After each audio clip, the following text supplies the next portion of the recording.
What's up and welcome to My Point of View. I am your fat and opinionated host, and it's been a long time since I talked about the Idaho 4 case. And a lot of people don't know that I really blew up on YouTube from covering true crime cases. I don't cover them as much anymore, but yeah, it's been a while since I talked about the Idaho 4 case. But when it comes to true crime and how I cover true crime, I'm interested in using my platform to help find missing people. When there's a killer on the loose, I'm interested in using my platform to try to help spread awareness about that and to help try to find out where the killer is or who the killer is. I find all of that really interesting. And even when a killer is caught and it goes to trial, that can be kind of interesting. But this little period that we're in right now, waiting for trial, this little period doesn't interest me at all. Now, there are some other channels out there that have done a great job at keeping up to date with every little thing that's going on. But as far as I go, I just don't feel like my input is really needed. And all in all, nothing's really changing. We're just kind of waiting to see how things go once we're in court, basically. You know what I mean? But it's really frustrating to me. And it's really just downright sad hearing that there is still this debate going on over whether or not they should tear down the house. And I remember they talked about demolishing this house back when I was covering the case months ago. They just seemed like they were so ready, like they just had to get rid of the house. They just had to demolish the house. And I never understood why. I mean, I get it. I understand that people aren't really maybe going to want to live there in the future. I understand that you don't want people from around the world or around the country coming to this home. You know, it's kind of like a tourist destination. Let's go see where these 4 students were killed. I get it. I get why they want to demolish it. I don't get why they feel that it is necessary to do it before trial. I don't get why they have this itch in their pants. It's like these people, like, they can't let it go. Like, I'm getting frustrated talking about it. But for the love of God, allow the freaking place to stand. And once the trial is over, you can demolish it. You can do whatever the hell you want. Why are we still having this conversation? I feel like it is totally unnecessary. I feel like it is the stupidest thing that could possibly go on. But you know what? Let me go ahead and roll this news clip before I go off. And then I'll be right back with more. News Nation's senior national correspondent, Bryan Enton, he's been following the story, obviously, from the very beginning. He spent more time outside that house than I think anybody on this story. So this was a surprise. I mean, you just heard Caitlin and me talking about how surprised we both were. I'm sure you were as well. Any idea why now? Why so sudden? I mean, instantaneous. The announcement to the families, the announcement to the press, the defense is in the same day for 2 days, and then within 2 weeks it's down. Well, first of all, I think they got about a 2.5 hour heads up, the family. It was about 2.5 hours. They got the call, and then the press release went out where we all found out that there is an official date of December 28th. The timing is interesting. I mean, just a couple of days after Christmas sort of makes sense because students won't be there on campus. But I also wonder if they're thinking right between Christmas and New Year's, is that a time when, you know, the media will stay away, when everybody's busy, when they can kind of try to do this under the radar? Perhaps that's the reason they picked that time. But actually, I just want to remind you, like, the house is not in the middle of the campus. It's in a neighborhood right next to the campus. So I get that it's upsetting for the students and it's a distraction and it's hard to look at, but it's not like they have to walk by it every day in the middle of the school. I still just don't understand why take the chance. You know, why not just leave the house up until the trial, like we've seen in other situations, like we saw in Parkland and all sorts of other cases we've covered. I don't understand. I just don't get the rush. Yeah, it's a hard one. I mean, and I remember when you gave us the tour and you showed us when you stood in front of the house facing us, and then walked, opposite to the camera down the hill. You literally within 50 steps were at the fraternity houses and Ethan's fraternity house specifically. So while they don't have to walk by, I suppose they could look up and see it there. But I'm with you. It's always been. I'm surprised it's such a battle. I don't think the university wants to make money off the property. I don't think that's what this is about. But it sure is sort of a sad battle that this family's had to go through. The families have had to go through, and not all of them agree. The Chapins, they haven't joined the fray in terms of families that want to keep that house standing. They've sort of not weighed in either way, publicly, that is. But certainly the Gonzalez family have led the way with other family members saying, just keep it there. What's the rush? What if there's a mistake in some, like here we are. Bryan, how many times have we seen FBI or police or members of the defense team coming back in the last couple of months to, I don't know, do some extra work they needed to do?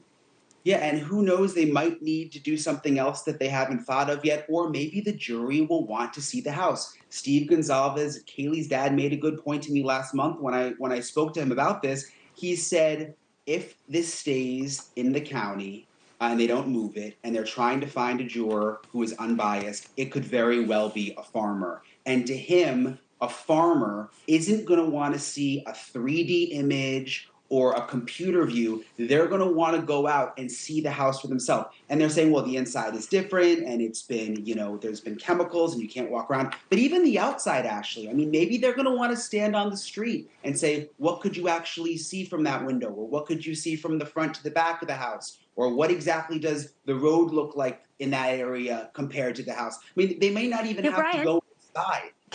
Let me ask you that. Because you have a very unique ability to say, I saw the digital replications of the house before I got there, before you landed for the first time in Idaho and went to that property. How different was it when you got there? What surprised you in person? Because you walked around the back, like you were taken all around the house, which other reporters haven't done.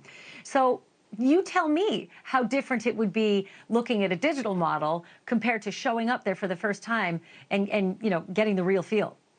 It's a very unique house. It's the 3 stories. Part of it is into the ground. It's a very unique driveway. I mean, you see in the video here, it's this steep driveway that goes up around the house. There's an apartment complex on one side. I mean, when I went, my first thought was like, it's just an interesting sort of little corner of this street that you can't really visualize unless you're there. And again, they may have questions. The jury may have questions about the outside. What could you hear if you were on one side of the house? Could you hear things? I mean, who knows what they might want to feel out there? That's why I don't understand it. I don't understand the rush. There is a huge possibility that no one will need to enter this home again. Maybe they won't need to enter into this home again. Maybe this home being there during the trial will be meaningless. But there's always that possibility. That possibility that maybe they need to go back. That maybe that people need to see things with their own eyes. There's just possibilities, folks. And dealing with the loss of your child, I can imagine, has to be the worst thing you can possibly deal with. Especially when they were brutally murdered. Okay? I'm just going to be just straight up out there with it. We have families who are dealing with the fact that their child was brutally murdered. The amount of stress, anxiety,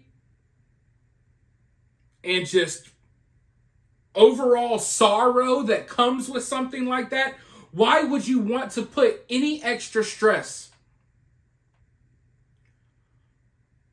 Why would you want to put any extra stress on these families? Haven't they dealt with enough? Hell, they haven't finished dealing with this issue yet. Do they really need that anxiety in the back of their head that if you demolish this house, that maybe there was something inside, maybe there was something that could be done, maybe they could have looked at something, or they could have looked at something and changed their mind about this, or maybe it reaffirmed this. Don't you think that these families who lost their kids should at least be able to sleep a tad bit better at night, if they can even sleep? But don't you think it's best if they can sleep just a tad bit better at night, knowing that, hey, just in case, the house is still there. It isn't totally demolished yet. Because this case, this story, it's not over yet. And for the families of the victims, it's never going to be over. But at the very least, if all you can do is give the families that little tidbit of peace of knowing that, hey, just in case we need this house to be here, it's here for now, until they get some form of justice. I don't understand. I think it is stupid that this conversation is still being had. There should be no giant rush. You could demolish the house when it's all said and done with. You don't have to demolish it now. I thought it was crazy when they were talking about demolishing it months ago.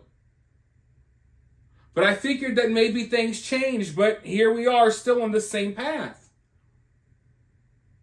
And what's the hurry? What's the big rush? Why do they have ants in their pants to get rid of this place? And they act as if they're so concerned about having this place there. But what about the parents? Shouldn't that be the first thought in your mind?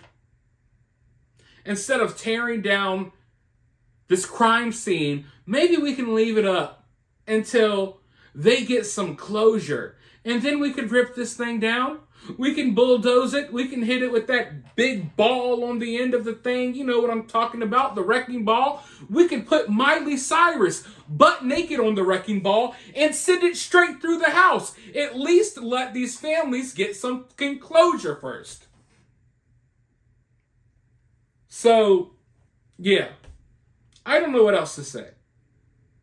I don't know what else to say, but other than to say that this is disgusting. The fact that this is still going on is idiotic. And I'm all about protecting my peace, right? And you should be too. And when it comes to something like this, when it comes to protecting your peace, you have to allow issues that shouldn't even exist to just not be there, right? But here we have, this is an issue that doesn't need to exist. We already have a big enough problem on our hands. We already lost 4 young, beautiful individuals. I just feel like this is an extra added layer of stress and problems that no one should be dealing with. It should be common sense. Let this place stay until they finish up with this trial, until someone's behind bars for killing these kids, and then we can tear it down. It's really that simple if you ask me. But let me know your thoughts. Maybe you disagree, maybe you agree. Let me know how you feel in the comments. While you're down there, if you're feeling generous and you want to donate to the channel, you can do so via Super Thanks or via CashApp. I will have my CashApp in the pinned comment of this video. But make sure you hit the like button, subscribe, ring the notification bell, and remember to always remain opinionated.